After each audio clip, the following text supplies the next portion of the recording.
They're it all just an outline of what had been. Why such a sudden change that's ended up with two? Feeling all alone, there's gotta be something wrong. But right now, we messing around right here. So told them, baby, Hi, this is Ian Grossman, the host of FIREWIRE on Madhouse Reality TV, taped at East Hampton Bowl. Hi, this is Ian with the FIREWIRE. I'm here with Bill and Carmen from the Red Horse Market directly across the street. Bill, why don't you give us some history about Red Horse Market? The Red Horse Market was just started about a year ago last year. The three partners, we were all out of work, and we knew Tom Desmond, who was a real estate director, and he pulled us over, and we looked at the building each individually, and separately we couldn't do anything. You know, it was too big. If I was to be a baker, it was too big for a bakery. Pasquale wanted to do his mozzarella in there, but as mozzarella, it was too big just for him to do mozzarella in the store. And then we hooked up with Tim the butcher, and you know, by himself, the store was too big for him. But the three of us together, it seemed like a good fit. So we incorporated like in around the end of November last year in 2012, and the ball started rolling, and we opened up 2 weeks into May last year. Great. You signed a long-term lease, I'm assuming? We have a 10 plus 5, so we're hoping to ride it the whole length. Great. How's business been so far since you opened? The summertime was a huge success, and the wintertime has been pretty decent. You know, it's nice to see the regular people coming in every day and saying hello to the regulars and catch your breath before the big summertime rush comes in. Well, I know I'd probably spend hundreds a week over there since you're right across the street, so thank you for that. Right. And but I very rarely see you over there. I'm assuming you must go in like really early in the morning, which... Yeah, I'm in at like 5:30, quarter to 6. I get the muffins and your danishes ready, and get the coffees a brewing.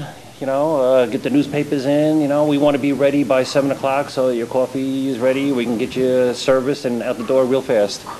Hey, Michelle, I normally go to bed about 5:36 in the morning. Are you normally up? Do you go over there and eat the danishes and drink the coffee? No, you're a mess like I am, right?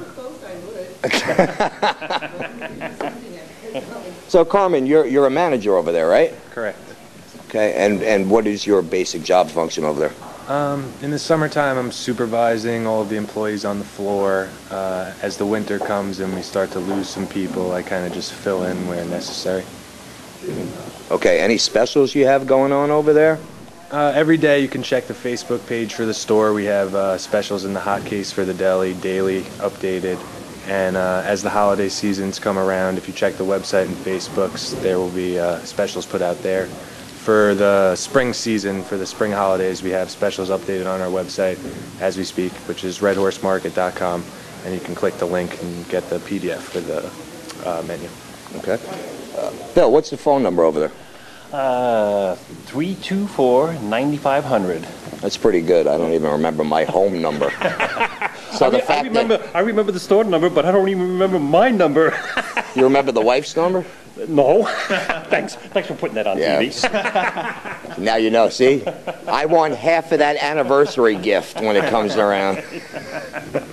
So, Carmen, you guys do catering over there too, right? Yeah, this summer we did some really, really good stuff, and I really hope to be heavily involved in expanding that this year. We're hoping to set up a delivery service with the catering and really just take it to the next level and give the people out here something they've never seen before. Okay. What are some of the offers that you have over there, Bill? Obviously the bakery, which is fantastic. I get the black and whites almost every time I'm there, to be honest with you. And I show that I get the black and whites almost every time I'm there. But, I mean, you do hot foods, you do salads and soups. What else? We have a salad bar. We have produce to pick from. We have a complete grocery store. I make all the stuff fresh upstairs in the bakery. Mozzarella is made fresh every day. We got a butcher who's there every day, and a deli that's 45 feet of showcase with just about every kind of olive or salad that you want to get. Baking, I've been baking since I'm 11 years old. I'm 57 this year, and I can do all kinds of wedding cakes and special occasion cakes. If there's a cake that you want to be reproduced, bring the picture down to me, and I'll see if I can recreate something of your desire. And how do you feel your pricing is in comparison to, because you're basically a specialty store, even though you do it all, right. So you're never going to be a supermarket price. Right. Although you are cheaper, because I get my limes and lemons and oranges from you for the bar. Right. So you are cheaper on that product. Right. But in general, how do you compare to, I guess, like a Cinderella or something like that? We wanted to be competitively priced, you know, and that was our goal. And we have high-end items and medium-sized items and some low-end things, so that if you don't want to spend on the high end, you can walk out with a box of spaghetti at a decent price instead of paying, you know, a big amount on it. So cheap people like me have an option. We'll call you thrifty. It's funny, my ex-wife used to call me poor. So we have Easter coming up right now, right, Carmen? I mean, what kind of a special? I know, like for Thanksgiving, you guys were doing the whole thing, the turkeys, the soup, the everything, which I couldn't afford because, Right. Bill, what am I? Thrifty. Thrifty. I love that so much more than poor. If Groucho Marx was here, the thrifty sign would be swinging over our heads right now. If Groucho Marx was here, I wouldn't be born yet. So we have Easter coming. I'm sure you have a package put together for Easter for family get-togethers. Can you give us an idea what's included in the package? We have different packages available for the everyday family of 2, 3, or 4, all the way up to about 10 people.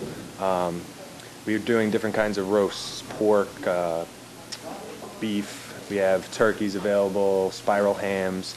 Anything you want, we can get if you give us enough time to put it together. Like I said before, we have the menu available online and on the website and on Facebook. And if there's something there that interests you, you can give us a call anytime. If there's something else that you want that we don't have, you can also call and request it. And if we can get it for you, we'd be glad to do it. Great. Bill, as we're closing this out here, what's the address of Red Horse Market? It's 74 Montauk Highway, East Hampton, New York. Okay, so your storefront is literally right here on Montauk Highway, right? Basically, yeah. Yeah. Right? Okay. Right across from the bowling alley. Right across. Thanks for the plug. Right across from the bowling alley, so you can eat over there and come to try to bring the food in. We're going to tell you you can't. If you went past the East Hampton bowling alley, you also went past the Red Horse Market. Wow, I love this guy. You want to buy into the bowling alley at all?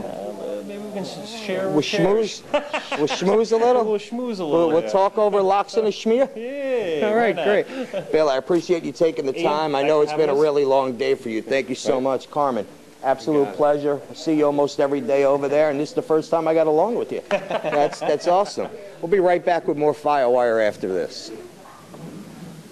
All right, welcome back to the FireWire. I have a special guest here this week. I have Fingers from WBAB Metal Shop. Right? BAB Metal Shop. Well, Fingers Metal Shop's been on BAB since 1983. How'd you get involved with broadcasting on BAB? Well, if you want to go for the beginning, as a youngster, I think I was injected with a phonograph needle when it came to vaccination time. I had an infatuation with music and vinyl and the whole process of how radio worked. And after working for a band for some time, a band called Whitefire, was a big Long Island band playing the tri-state area, they gave me the name Fingers. And in 83, or 82 actually, I heard from a friend of mine that BAB was looking to do, fill a position that was open, driving their van, making deliveries, inter-office mail and stuff like that, and then finding listeners with bumper stickers on their car to give them a pair of tickets or the new Zeppelin album or what have you along the way. And my goal was to get on the air, and it was an unorthodox way to go about it, but I did it a year later, and a year and 6 months later we started Fingers Metal Shop. Fingers Metal Shop went on for 21 years, and then I gave it a rest to try a television endeavor. And we brought it back in a year and 4 months ago, year and 3 months ago. How did Whitefire give you the nickname Fingers? How did that come about, or should I even ask? Well, it happened in a nightclub in Queens called Beggar's Opera. All right, maybe I shouldn't ask then. It wasn't in a bathroom, right? No. Oh, okay, then I'll ask. Go ahead, continue. It was actually asked, they said for some reason they needed a nickname. They already had Doc and Bones, and they yelled out a few different names. And one of them said, "What about Fingers?" It was Scott, the drummer, that said, "What about Fingers?" And some chick in the audience yelled out, "Yeah, Russian fingers and Roman hands." And I went, "I'll take that one." And I did lights on a keyboard ensemble. It was all pressure-sensitive switches.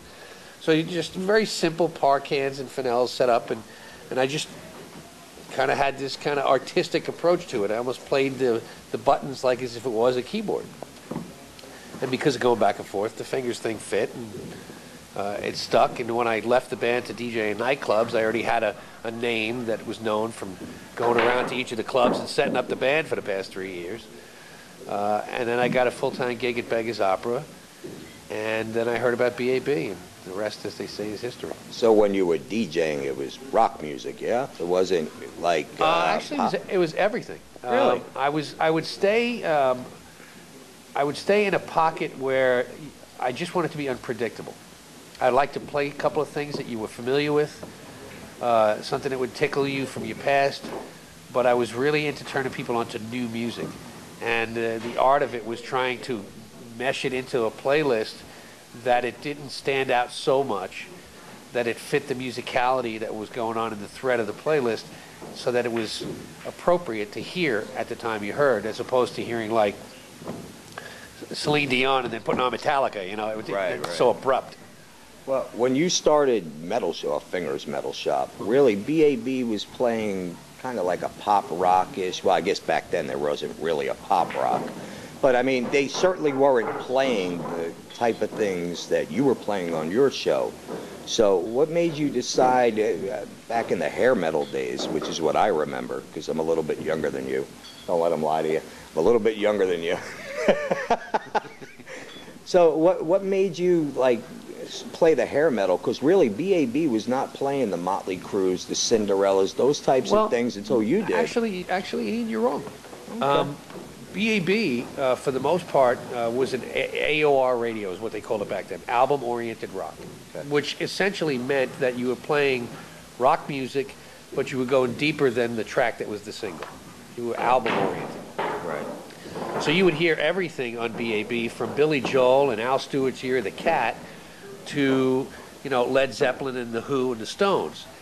In that time, in the early 80s, the radio industry was starting its change.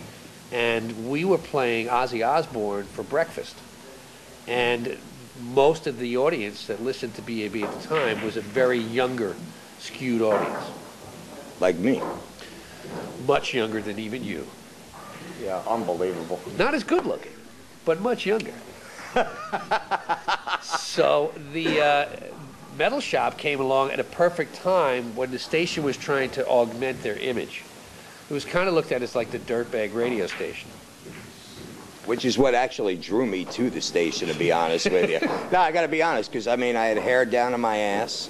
You know, I walked around in pleather because I thought that was cool at 15. 11.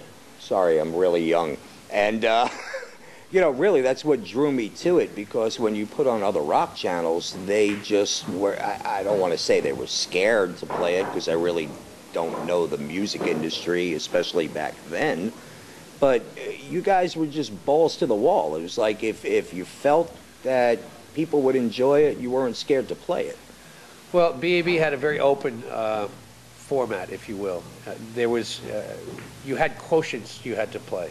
As opposed to them saying you have to play this song, this song, this song. You had to play a song that filled this quotient and a song that filled this quotient. As long as you went through the library and filled the quotients, you were good. Fingers Metal Shop, on the other hand, I was the programmer, the host, the promoter, everything. When they gave me the opportunity to do the show, which I will always be eternally grateful to Bob Buckman for giving me that opportunity, he wanted to see that it was familiar.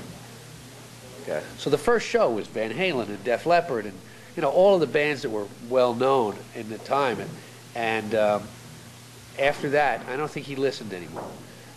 Within, I'd say, a month, we got mail from South America, Europe, And this is pre-internet, pre-CD. Right. And I was getting music from all over the world, all different kinds of music. Now, this is 1983. Metallica had just played Cheers that summer. Nobody knew who they were. I was there. It was like 50 people, and we were all like... You know, it's funny you mentioned Metallica, because the first time I heard Master of Puppets was on your show. Not B.A., well, of course, B.A.B. Of course. But it was your show. That was the first time I heard Master of Puppets, and I was totally blown away. Yeah, Master of Puppets was an interesting turning point, because we had already established Metallica with Seek and Destroy and Hit the Lights and stuff. When Master of Puppets came out, I went on the air and I said, Metallica will be the next Led Zeppelin or Grateful Dead type of band.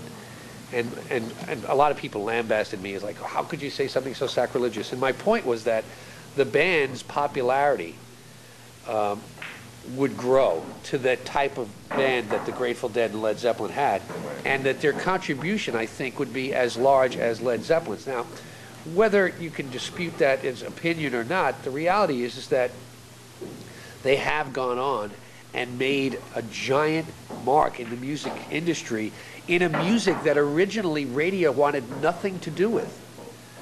Now, of course, as they grew and matured, they changed some of their approach, and with different producers and stuff, Right.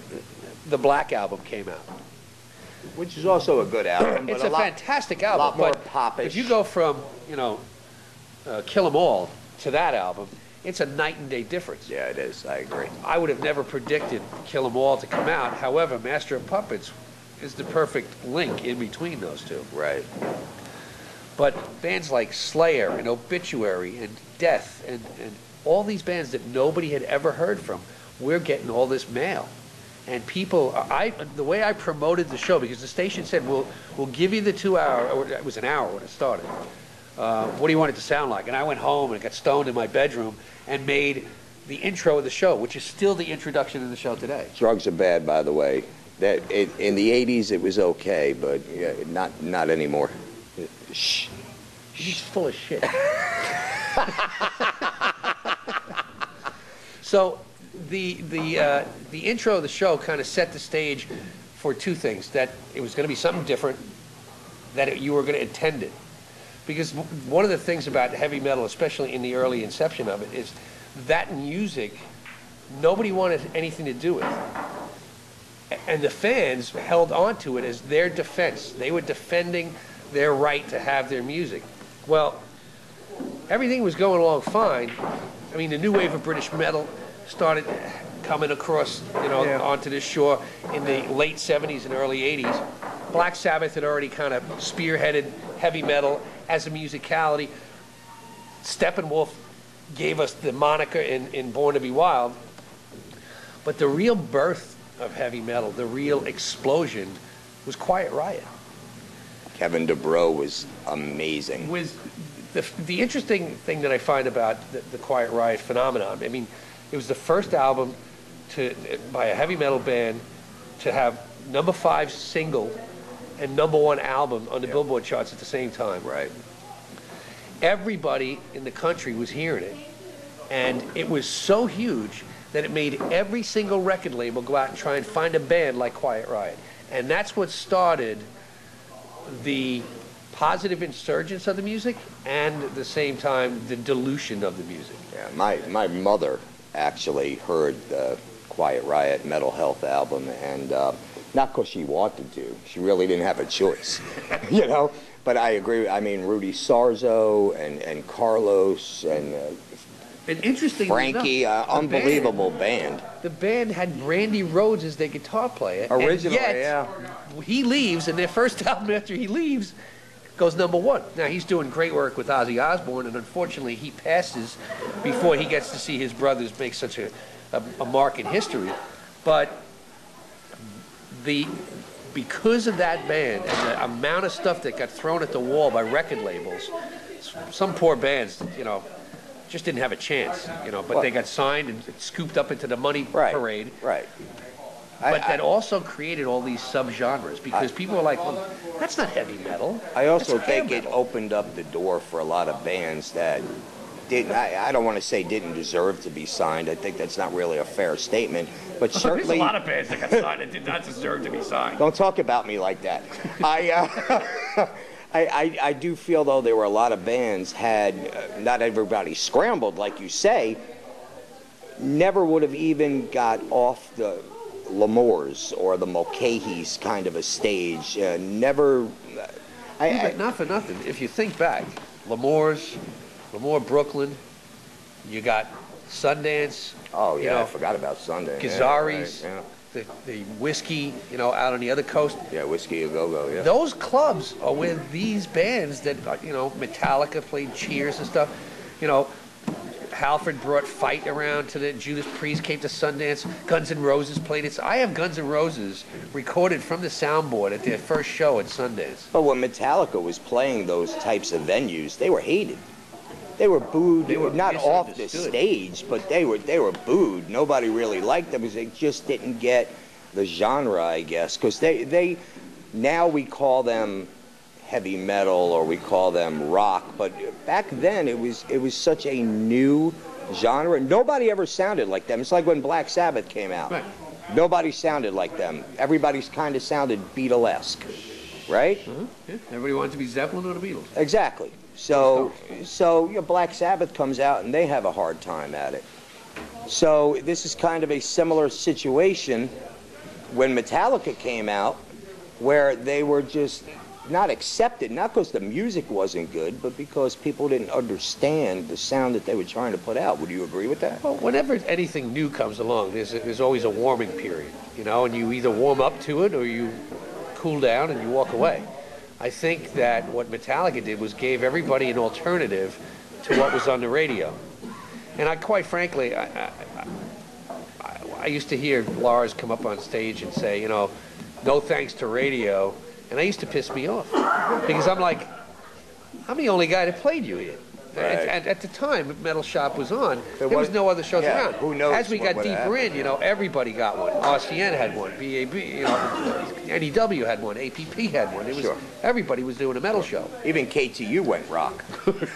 I mean, they went from playing Slick Rick and Curtis Blow to playing rock. Who would have saw that coming? I remember when we turned over the KTU van at Summerfest out in the Hamptons. Well, let me ask you, of all times, who's your favorite band? Of all times. I'd have to say, as far as entertainment value, Kiss. For good, good rock and roll songs and good fun, Kiss. Manowar is one of my favorites. Metallica is one of my favorites. Very underrated, Manowar, yeah. Overall favorite band is probably the Rolling Stones. Yeah, really? The Stones? Sticky Fingers. So that's really where you got... So it was in the bathroom. Is that what you're trying to say? It was in the bathroom where you got your name. See, you lied to me before. Now the truth comes out. Got to remember the lies. When you tell them, Fingers, you got to remember them. All right, so hair metal is kind of like my genre. I mean, I was born in 67, 70s. The music really sucked. For me, anyway. I wasn't into Linda Ronstadt and Carly Simon. And Stevie Wonder was always great. But 80s hair metal is what really gripped me. Bands like Grim Reaper and Thunder. And I'm sure a lot of you have no clue who those bands are, but they were great. Remember Thunder? Mm-hmm. Band from Japan. I love Grim Reaper. Nick Bocott and those guys. Grim Reaper's awesome. Awesome. Rock You to Hell. So, there you go. Everything was hell. See You in Hell, Rock You to Hell, My Mama's in Hell. Everything was about hell. Hell, but no fury. The guy still had a 4-octave range. I mean, he deserved a pat on the back, which he never really got. And then Thunder being from Japan, they couldn't say their R's. Remember? Walk and Woe, Quasi Nights? Still a great song, though. Loudness, I'm sorry, you're right, Loudness. The album was Thunder. But I think the album was Thunder, right? Loudness? I don't remember. All right, I'm going to go with that because he doesn't remember. He can't correct me. Can't so everything. In the hair metal stage Lucky I found my way here. In the hair metal stage. Actually, this is coming live from a bowling alley. A bowling out in the Hamptons. You're getting that back there, right, Frank? You're seeing everybody bowl a little bit? Now you sound like my wife. Thanks. Appreciate that. I find it kind of ironic that I had to play in a road that's got one lane all the way out here to hang out with. Is 12. 16. Oh, 16. Give me a little credit. You know, it's like the Winger song. She's only 17 minus 1. Okay. Yeah. So in the 80s, the hair metal, who was your favorite hair metal band? Rolling Stones overall, but who was your favorite hair metal band before that genre got run over by Nirvana and Pearl Jam and all those kinds of bands? I don't know. I mean, I think Extreme was probably one of my favorite bands to come out of that time. You would consider Extreme like hair metal? Well, they had hair. Well, so did I mean, back then. but you know, you could call Poison a hair metal band. Sure. Anybody that had long hair got thrown into the thing. So, was it the ballady thing that made him a hair band? Was it the lipstick and the hairspray that made him a hair band? Was it the music? I mean, was it the show? To me, there's too many names, too many categories and subcategories and genres and subgenres. Music is someone's artistic expression of an emotion. Their desire is to emote from you something. Whether you get what the song was about to some artist doesn't really matter, as long as it touched you. So whatever your interpretation of it, music should be something that just makes you feel. Whether it makes you feel happy or sad or whatever, it touches you in some way. And if it doesn't, that's okay. It's just not a song that's for you. You know, I agree with you, but I think a lot of bands, once they sign with labels, they're kind of forced to move away from that musical integrity. Absolutely. I mean, a label is, the Hydra, the three-headed dragon, because on one hand, you're like, great, we got a deal, we get distribution, and on the other hand, you're like, fuck, they want to change what we look like and what who we are. Yeah, yeah. And fuck, worse is they want us to pay them back. Get a lot of that, yeah. You know, how many bands got thrown at the wall to see if it would stick because their music fit into a place, and they said, we'll give you a one-record deal, and they got to recoup the money on that. Here's all this money up front. Yeah. Here's the money to record the album. Now go out and tour to support it. And if it doesn't work, you owe us $100,000. You know, you're right. You know, and everything started to change a couple of years after Metal Shop got on the air. I remember interviewing Queensrÿche. I got Michael Wilton and Jeff Tate in the studio. Rage for Order is out. So we're doing an interview. It's like the third time I interviewed them. But they're in the studio live. And one of the things that stands out to me most is that Michael Wilton says the record label said if we sell enough copies, they'll put it on CD. No way, really? Yeah. Because back then, it was right at the apex on whether CD was going to replace vinyl or not. Would it be accepted? Was it going to go the way of the cassette? That's when they were selling for like $60 a CD. That's when you could find very few artists on a disc. I mean, you know, a Springsteen and Billy Joel, they got catalogs, they got proven track rates, they're going on disc. Right. Is Malice going on a CD? I don't know. Not back then. But now everybody's on CD. Yeah. And eventually, CDs will be gone too. Everything will just be this digital. Right. You know? Right. Tell me about like the, I don't want to say best interview. I really want to hear more about the wildest interview you have done with somebody. Are you allowed to even share that without throwing someone? I interviewed a band called Mad Rain, who God knows whatever happened to them. When was that? In 80, I'm going to say 5 maybe. Okay. And they were on tour. They came through. They were an unknown band for the most part. We were playing a track. I don't remember the name.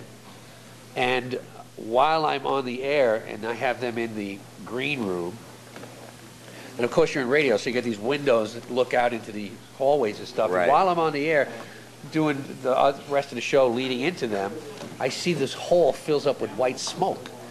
So I'm like, great. There's got a fire in the building. What the hell's going on? So I finish my break. I turn off the mic. It's the band chasing each other with fire extinguishers. Nice. I'm like, guys, I'd like to keep my job. That's probably the silliest, stupidest thing that's ever been done. You've interviewed everybody who's kind of like the who's who of rock over the last 20-plus years. One of my most endearing and favorite interviews was with Ozzy Osbourne around the time that they were putting out Tribute. And he came to me and he was dressed to the teeth in white. He was pristine, clean, stone cold sober, articulate, Wow. and a pleasure to deal with. And I loved the interview. I sat with him for about a half an hour in a room and we did an interview. 2 nights later, he came to Sundance to see Gene Marcello, Pepe's son. Okay. He was so fucking shellacked he couldn't find the stage. Wow. The place was empty. He's standing looking at us. We're at the soundboard. Where's the stage? Turn around. Over there. That was sad. But that sowed the way of Ozzy, and he's open about it, you know? Right. Falls off the wagon, gets back on. So I think the fact that he's willing to share a lot of his experiences has hopefully scared off some other people from maybe taking it too far, even if they did try it. I mean, there's so much video of him. I remember, what was it, the fall of civilization? yeah, Western Falls. Yeah. Fall of Western Civilization. I mean, I remember distinctly he was trying to cook eggs, and I mean, you couldn't understand a fucking word that he said. It just, you didn't stand a chance. Yeah, yeah. You know, the debauchery and the excess that came along with the '80s was not just in heavy metal. It was in disco. It was in government. It was all. It was just, you know, it was an excessive time for all. And hopefully, we learned some things that we can apply to make our place that we live on a better place, and our children have a better understanding of the do's and don'ts. You can't take away from the '80s and go, oh yeah, it was fine. It was excessive. I totally agree. So, how often is your show on at this point on VAB? It's on Sunday nights at 9 o'clock. Fingers Metal Shop is, you can check it out at fingersmetalshop.com. You can look at the playlist and stuff. You have to log in, though, for when you go to Fingers Metal Shop, right? No, you can see the playlist. You can Really? see scrap 'Cause metal. I've The only gone thing to you the log page. in for is if you wanted to participate and interact with the other members of the site. Okay. You know, and you can post your own events and stuff like that as well. All right. Do you interact with the people that actually log in During from Metal time Shop. to time? Yeah, you do. Yeah, during the show, Okay. because that's when most people are on. Show starts at 9, you said, on Yep. Sundays. What time does it end? 11 o'clock. It's 11 2 o'clock. hours of hard rock and heavy metal, and then my regular shift, I do, you know, The Who and the Stones and Kiss, and that happens 2 to 7 Monday through Friday. Beautiful. Any appearances you're going to be making upcoming? Actually, we're going to be Other than broadcasting. this show? We'll be broadcasting live from Queensrÿche at the Emporium on Sunday night. Wow, really? Do I get a backstage pass? You might get in the front door. Do I have to pay to get in the We'll front? see how good this interview turns out. Holy Christ. I might just give some tickets to the editor. Wow. Well, Frank, can you take me to the show? And yeah, thanks. Thanks. Doesn't pay to know low people in high places. So I really appreciate you coming down, man. My pleasure, I really appreciate it, Fingers. To me, you're an idol in the industry, and I really appreciate you coming down, man. I do. Thank you very much. It was an honor to come down, and the fact that you wanted to talk to me was endearing, and I wish you luck. I like to help anybody who has a creative desire to push them in the direction to achieve what they want to achieve. So if me being here helps you out, and I had some fun, it's all good. Thank you, brother. Even if it doesn't help me out, you know, TV-wise, it helps me out up here. So, Okay. Again, I really appreciate it. Plus, it Godspeed. gives him something to do. He's got enough to do. Don't let him fool you. We're going to be right back with the FireWire. All right, where's my bowling shoes? Ace Fingers hanging out with you at FireWire. Right now we're going to check out some finger picking styling from a local guitar hero right here out in the Hamptons. Please give it up for Ken Morsch.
always gonna be pain alive. Lessons to start. In a box under a bed with to love letters, each one of them read. We can last forever until the end of time. I cherish you endlessly for all of eternity. Love your one and only. In a frame on the wall was a photo of her and him. Now nothing's there at all, just an outline of what had been. Why such a sudden change that's ended up with two? Feeling all alone, there's gotta be something wrong. But right now, we messing around right here. She told him, baby, I'm out. Right then, he realized what he had done, losing everything that he had ever loved. Then she called asking, are you okay? While he replied, I miss you, my baby. You'll always be my girl, my everything, my world. Oh yeah, yeah, yeah. Underneath the perfect smile, so much uncertainty. She's been feeling for a while, something must be missing. That spark that we once had in our souls isn't letting go. Oh no, no, no, 'cause right now we messing around right here. She told him, baby, I'm out. Right then he realized what he had done, losing everything that he had ever loved. Then she called asking, are you okay? While he replied, I miss you, my baby. You'll always be my girl, my everything, my world. Right now, right now, right now, we ain't messing around. I said right here. She told him, baby, I'm out. And right then he realized what he had done, losing everything that he had ever loved. Then she called, asking, are you okay? While he replied, I miss you, my baby. You'll always be my girl, my everything, my world, my world, my world.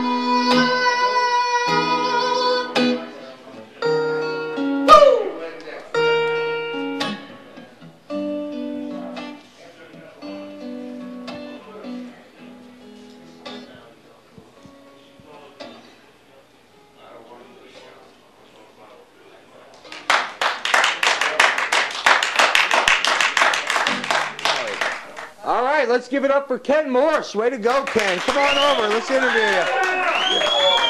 How are you, man? Well, yourself? Very, very good. So, all that talent. How old are you? I'm 24 years old. 24 years old, you have all that talent. When did you pick up a guitar? How old were you when you picked up a guitar?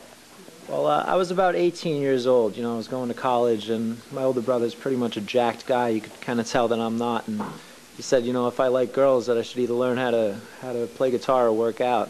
It's worked out pretty well. I'm kind of jacked, too. And well, I got a keg going on. I don't have a six-pack, but I got the keg going on. Hey, over there. Don't make me come over there. So that means you've been involved with music for only 6 years? Yes. Yeah, I picked up guitar about 6 years ago. The finger style that you saw me playing is something that I've kind of gone to for the last 2 years. Those first two were original. The last one was original as well, but you know, I kind of ripped off a little bit of the riff from it, but you know, it wasn't 16 bars, so it's fine. So nobody's going to sue me or you. Well, I mean, you can sue me, but you can't get blood from a stone. You, on the other hand, I can't speak for. So are you self-taught with the guitar? Yes, yeah, I'm entirely self-taught. And the vocals, never had a vocal coach? I've used a couple for some period of time, but you know, when I was in college, I went as a voice major for a little bit, songwriting, composition, but it was never anything which I really want. You know, I guess I just really never looked into it too much. Right. Well, let me ask you, have you ever heard of Yngwie Malmsteen? Oh, absolutely. Krakatoa. Alcatraz, Yes. all that stuff. When he went to Alcatraz, he was 13. And you have that kind of talent. You're something exceptional. So what I want you to do is let the people know, where can they find your website, where can they find your Facebook, where can they call you at? Because you're going to be booked quite a bit, I'm sure, if you're not already. That would be wonderful. Well, my name is Ken Morsch. You can go, I'm just starting up a website called www.kenmorsch.com. That's KENMORSCH. You could also find me on Facebook, Facebook/pages/Ken Morsch. I play throughout the area, solo, duos, also with a phenomenal band, a retro soul band that backs me up. And you can contact me at 631-702-5000. That is a real number. And my email is kenmorsch@gmail.com. Okay. I know that when Fingers was here from BAB, he was like blown away. I heard a lot of good things. Did he tell you anything that can you kind of take to heart, take to mind, and help you? He seemed to like it quite a bit and said that he would contact me. You know, I hope he follows through with that. You know, you know, I've always been taught, you know, to try to stay humble through things and to, you know, basically in the middle of every difficulty comes an opportunity, right? A great quote. And Sure.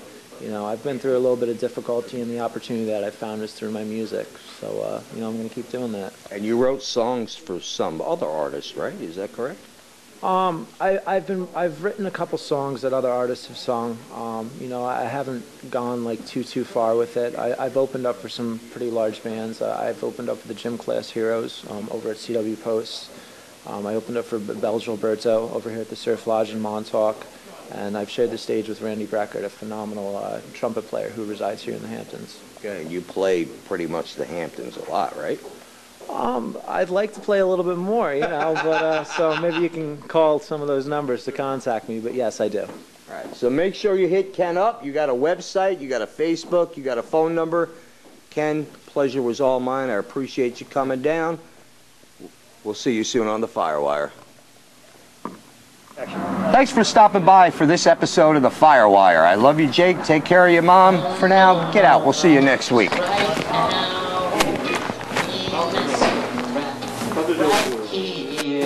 She told him, baby, I'm out. Right then he realized what he had done, losing everything that he had ever loved.